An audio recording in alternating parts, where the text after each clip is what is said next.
நண்பர்களுக்கு வணக்கம். நான் தங்கராஜா பேசுகிறேன், 2ஆம் கட்டிலேருந்து. பாருங்கள் நண்பர்களே, இது என்னென்னு பார்க்குறீங்களா?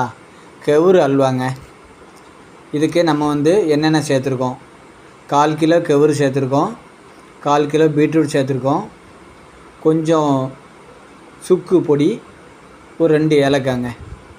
அதோடு சேர்த்து ஒரு 2-3 ஸ்பூன் நெய் சேர்த்துருக்கோம். முந்திரி சேர்க்க சொன்னாங்க. நான் அதை திடீர்னு செஞ்சதுனால வாங்கி போடலை. ஆனால் சாப்பிட்டு பார்த்தேங்க, ரொம்ப அருமையாக இருக்குது நண்பர்களே. இது நம்ம எந்த கலரும் சேர்க்கலை. பீட்ரூட்டில் உள்ள கலரும் இந்த கெவுரில் உள்ள கலரும் தான் இது. அருமையாக இருக்குங்க.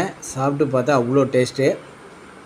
நம்ம வீட்டிலே இதை நம்ம செய்யும்போது ரொம்ப சுத்தமாகவும் ஆர்கானிக்காகவும் இருக்க மாதிரி இருக்குது.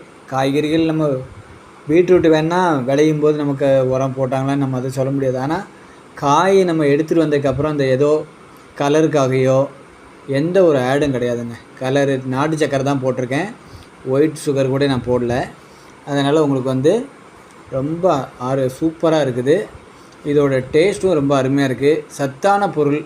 இது நம்ம டெய்லி கொஞ்சம், அதாவது இது நம்ம எப்படி பார்த்தாலும் ஒரு 2-3 நாளைக்கு நம்ம யூஸ் பண்ணிக்கலாம். கொஞ்சமாக வச்சு சாப்பிட்டா கூட. ஏன்னா கம்மியாக தான் நம்ம பண்ணியிருக்கோம். 4 பேர் சாப்பிட்டோன்னா ஒரு 2 நாள் 3 நாளில் காலி ஆகிடும். அவ்வளோ சூப்பராக இருக்குங்க.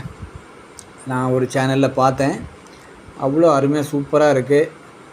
அந்த சேனல் பேர் டக்குனு எனக்கு வாயில் வரல, இல்லைன்னா சொல்லியிருப்பேன். அவங்க நல்லாவே பண்ணியிருக்காங்க. அவங்க சொன்னதை நான் பார்த்து பண்ணேன். என்னோடய ட்ரை தான் இது. அடுத்த கட்டத்தில் நம்ம அந்த பால், நம்ம பீட்ரூட்டை அரைச்சி வச்சது எல்லாமே அடுத்து நான் உங்களுக்கு ஒரு வீடியோவாக சேர்த்து பதிவு பண்ணுறேன். கண்டிப்பாக இதை நீங்களும் பாருங்கள். ஆரோக்கியமான அந்த அல்வாவை குழந்தைங்களுக்கு செஞ்சு கொடுங்க. கண்டிப்பாக ட்ரை பண்ணிட்டு சொல்லுங்கள் நண்பர்களே. நம்மளோட சேனலை பாருங்கள், சப்ஸ்கிரைப் பண்ணுங்கள், சப்போர்ட் பண்ணுங்கள். மறக்காமல் பெல் பட்டனை தட்டி விடுங்க. தேங்க்யூ, பாய்.